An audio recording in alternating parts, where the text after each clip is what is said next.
I was in the gallery in Grey Lynn. I'd just opened the new space after closing the Vivian, and this kind of quite gentle man came in and had a look around the gallery and introduced himself. And he said he was an artist. His name was Roy Good, and he'd had a few shows. He was between galleries. He left me a book. Strangely enough, that book sat on my desk for about 2 weeks. And I sat down with a coffee one day and I thought, I better read this bloody thing, and opened it up. And I was pretty blown away immediately by the stature of the work that I was seeing before me.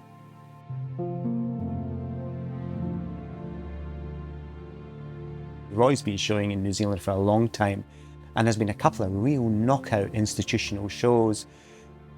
But there was something missing from it. I immediately felt Roy was a bit ignored. Flotsam and jetsam of the art world, you know, things come and go, fashions come and go, trends come and go.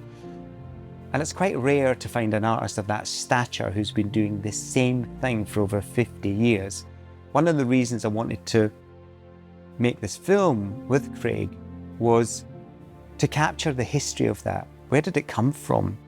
What were the movements behind this kind of lone figure, really, in the New Zealand art world? I mean, there's a lot of inherent bravery in Roy's work, and I was really interested in why he never gave it up.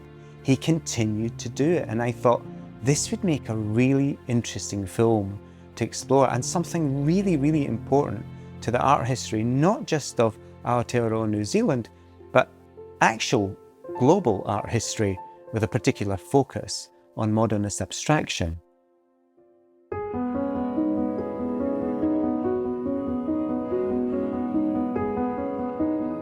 When I first met Roy, I just thought he was such an unassuming person. I mean, for somebody who's had such an extraordinary career, what is it, like 60 odd years that he's been practicing, and compared to his peers, you know, people like Dick Frizzell and Tom Kreiser, people that went through the University of Canterbury about the same time, I mean, you know their names, their household names, and because I think he had worked a lot as a designer, as a practicing designer in industry, he didn't ever have that kind of recognition from the art market. It's only been comparatively recently that people have connected him with Milan Merkasic, with the Vuletic circle around the Peter James Gallery, and made the connection that he was always there as an abstractionist, working from the very earliest times. So I just think it's fantastic that at his age and stage, he's been able to really come into the limelight.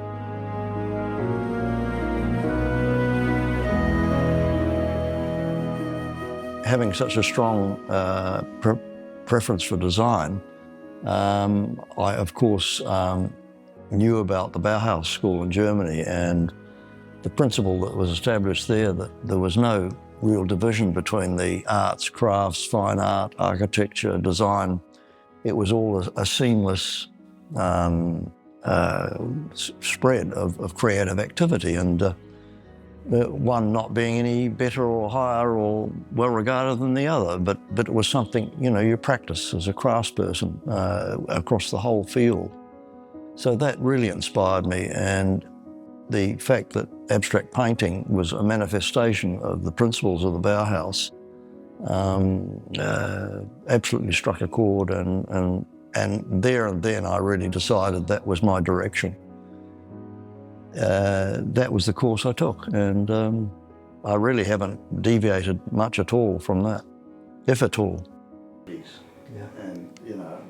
There's like an understatement in the work that Roy does. This sort of intellectual, sort of quiet, high-level intellectual work, and it's not the big shouty temporary stuff that, or ephemeral sort of stuff that is out in the world these days. It carries a lot of weight, and I believe that they are going to be relevant well into the future.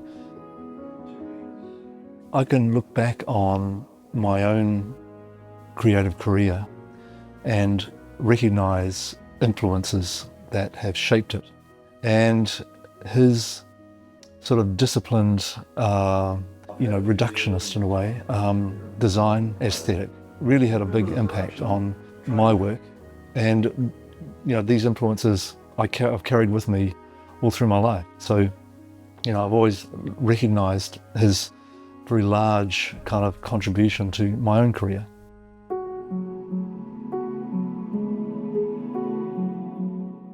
It's essentially, first of all, he's a pioneer. Roy's actually right there at the beginning of that pure abstract movement in New Zealand, and saying there is a context for European abstraction in which it has meaning to people living in New Zealand. And I think it's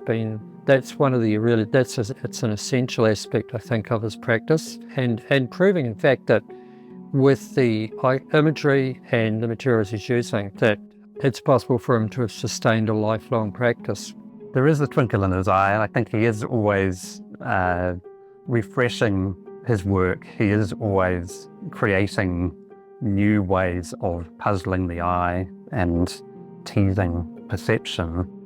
And it's really over the last 10 to 20 years that his career has flourished, and there's been this kind of late flowering of his work and more acknowledgement of that work as well.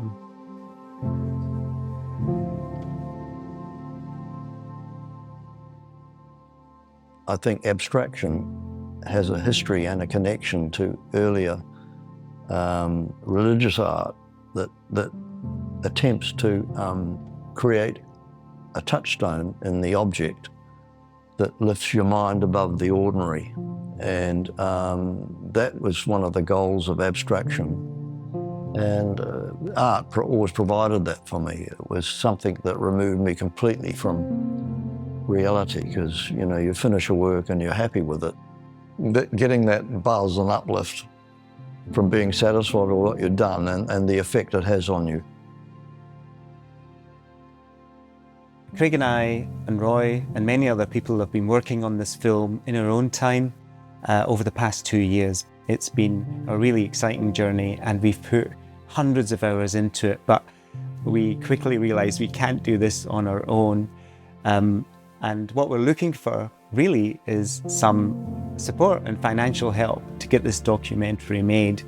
And you can click on the link below and go through and find how it works and learn a wee bit more about the journey that we've been on and the journey ahead.